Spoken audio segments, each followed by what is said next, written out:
आज हम 11th physics का heat, internal energy and work in तीनों के बारे में समझेंगे और जो भी टॉपिक आपको कराए जा रहे हैं उन्हें आप नोट डाउन करेंगे और लर्न करते हुए और प्रैक्टिस करते हुए चलेंगे। देखिए, ये कहता है हीट। सबसे पहले हीट क्या होती है? एज वी ऑल नो, हम बहुत अच्छे से जानते हैं कि जो हीट होती है वो एक एनर्जी की फॉर्म में होती है। Heat is energy that flow, जो हीट है वो एनर्जी होती है और वो फ्लो होती है from higher temperature to lower temperature. वो हायर टेम्परेचर से लोअर टेम्परेचर में फ्लो होती है। This flow is only because of difference in temperature. देखो, हमें भी पता है कि हीट ट्रांसफ़र होगी तो हमेशा हॉट से कूल की तरफ होगी।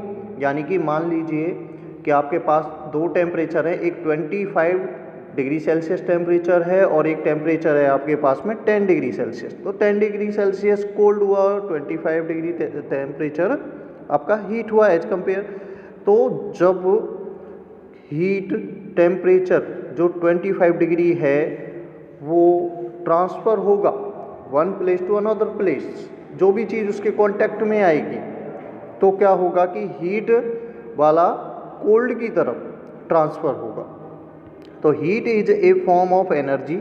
हीट एक एनर्जी की फॉर्म में होती है। इन transmit from hot to cold, कह रहा है ना कि वो हमेशा हॉट से कोल्ड की तरफ ट्रांसफ़र होगा। आगे आप देखेंगे इंटरनल एनर्जी।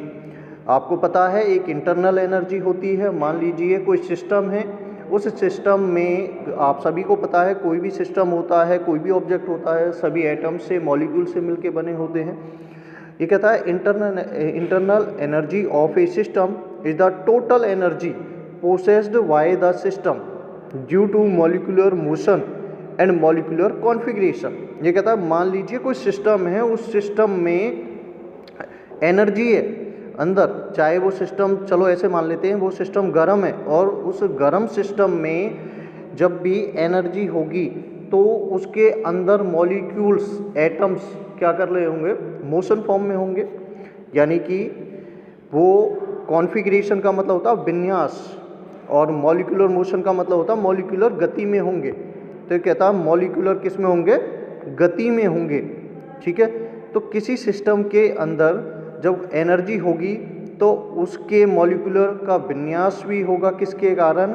हमारी एनर्जी के कारण, और उसका मोशन फॉर्म में भी होगा, यानी गति में भी होंगे मॉलिक्यूल्स, किसके कारण? एनर्जी के कारण। उसे हम कहते हैं इंटरनल एनर्जी। ये कहता है internal energy is represented by you. Internal energy को किससे रिप्रेजेंट किया जाता है? यू से रिप्रेजेंट किया जाता है।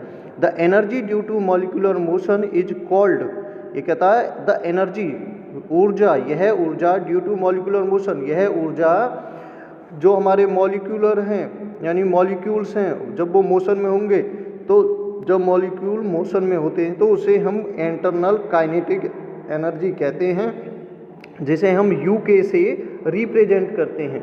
The motion include translation, rotational and vibrational motion of the molecules. हमने पढ़े थे जो मोशन होते हैं वो तीन फॉर्म में होते हैं, ट्रांसलेशन में होते हैं, रोटेशनल में होते हैं और वाइब्रेशनल मोशन में होते हैं। तो कहता the energy due to molecular configuration, अगर मॉलिक्यूल कॉन्फ़िगरेशन में हुए, उनका विन्यास हुआ अंदर, तो इसका मतलब वो क्या होगा? इंटरनल पोटेंशियल एनर्जी, यानी कि पोटेंशियल एनर्जी और काइनेटिक एनर्जी आप जानते हैं ना।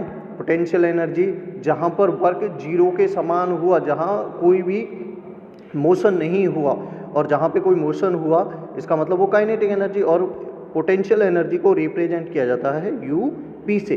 अगर हम टोटल एनर्जी की बात करें तो यू इक्वल में यू के यानी कि काइनेटिक एनर्जी प्लस में यू पी यानी पोटेंशियल एनर्जी, इसे हम मैकेनिकल एनर्जी भी बोल सकते हैं।